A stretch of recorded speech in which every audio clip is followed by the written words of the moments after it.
Tezkor xabar. O'zgidromet 31-yanvarda qanday ob-havo bo'lishini ma'lum qildi. Assalomu alaykum azizlar, O'zbekistonda va dunyoda sodir bo'layotgan so'nggi yangiliklardan xabardor bo'lishni istasangiz, kanalimizga obuna bo'lib qo'yishni unutmang. O'zgidromet 31-yanvarda qanday ob-havo kuzatilishini e'lon qildi. Unga ko'ra, shanba kuni ayrim hududlarda yomg'ir yog'ishi, tuman tushishi mumkin. Toshkent shahrida havo o'zgaruvchan bo'ladi, yomg'ir yog'ishi mumkin.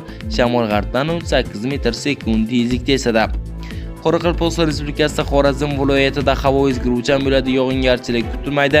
Ba'zi joylarda tuman tushishi mumkin. Yo'llarda ba'zi joylarda yaxmalak kuzatiladi. Shamol g'arbdan 7-12 metr/sekund tezlikda esadi. Harorat kechasi 0.5 daraja sovuq, kunduzi 0.5 daraja iliq bo'ladi. Buxoro va Navoiy viloyatlarida havo o'zgaruvchan bo'ladi, ba'zi joylarda yomg'ir yog'ishi, tuman tushishi mumkin. Yo'llarda ba'zi joylarda yaxmalak kuzatiladi.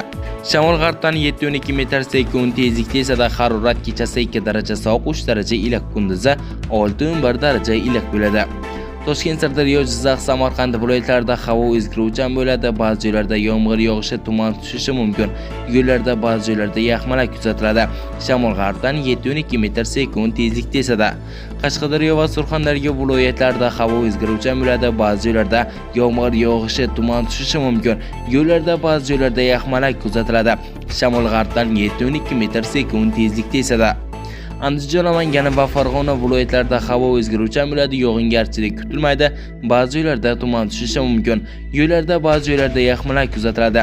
Shamol g'arbdan 5-10 metr/sekund tezlikda esadi. Respublikaning tog'oldi va tog'li hududlarida havo o'zgaruvchan bo'ladi, ba'zi joylarda qor yog'adi, tuman tushishi mumkin. Yo'llarda ba'zi joylarda yaxmalak kuzatiladi. Qor ko'chish xavfi bor.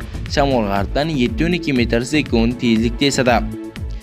Sizga kelmoqchi bo'lgan ob-havo ma'lumotlarimiz mana shulardan iborat edi. Bizni kuzatishda davom eting.